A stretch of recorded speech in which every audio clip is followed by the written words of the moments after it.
Are you a buyer out there trying to navigate this crazy, crazy seller's market? I'm Linda Arpino. And I'm Bill Pozaricki, and we're the Pozaricki Arpino Realty team of Keller Williams.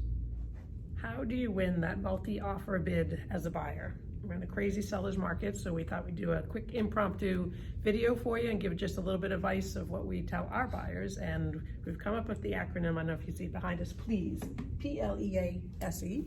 And we're gonna go back and forth and just kind of hit on each point. Bill's gonna start with the P. P for pricing. So when we're running comps for you for that home, we're not only looking at what has sold, but we're also looking at what is under agreement, because that's telling us where the market is going. On the L, so that's listing agent. So we will contact the listing agent to introduce ourselves, to introduce our buyer. So that person is sort of that gatekeeper that we want to make sure knows us, likes us, understands how we do business, that we want to make a smooth transaction, tell a little bit about the buyer and how strong they are financially, and just sort of get a relationship going with that listing agent. And the next one is E, Earnest Money deposit.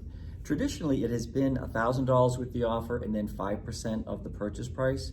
But to put yourself a little bit ahead of the game, it is a good idea to put a little bit more earnest money down, and lets them know that you're well financed, you have more skin in the game, and you're looking to move forward quickly. Because in Massachusetts, you have two. You have an offer earnest money and a purchase and sale earnest money.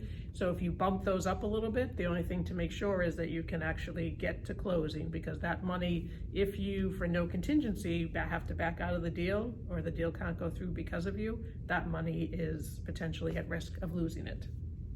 A is appraisal. So that's the sort of big thing to talk about now. So that price that's put out there, that listing agent has said, okay, they feel comfortable at that price. And as the market's been bidding everything up, buyers are saying, okay, I'm gonna go 5%, 10% over that number, which leaves the seller with the question of, what if it doesn't appraise? So as a buyer, to ease that concern on the seller side, there's an appraisal gap. So what it lists for and what you're willing to pay for, that's the gap.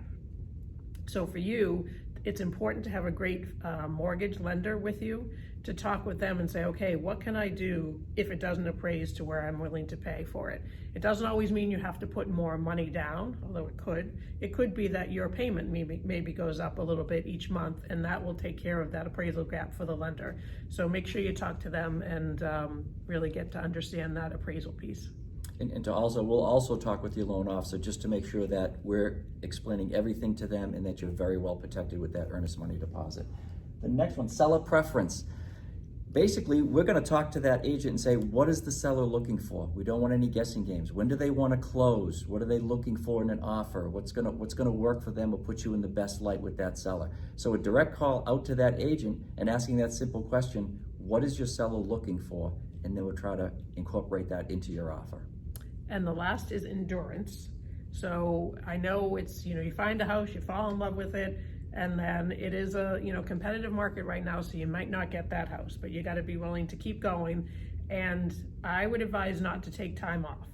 So when people take time off, and maybe that's the summer vacation, or maybe that's around the Thanksgiving or the Christmas time, that's when your competition is lower.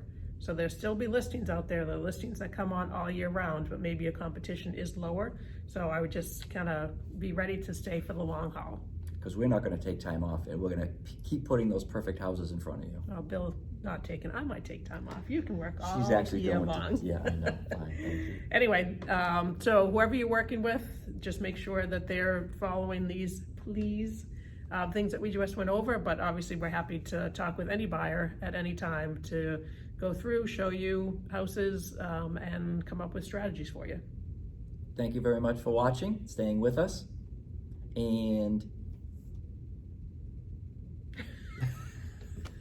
I'm waiting. What is the end? It's going to be something good. Wait. What is it? Don't forget to subscribe to our YouTube channel, and I'm pointing in the right direction, as well as like us on our Facebook business page, because we'll do these videos often about buying and selling real estate, as well as some fun community events around local towns. It was a good tip. Glad we waited for it. Thanks. Thanks for tuning in. Bye.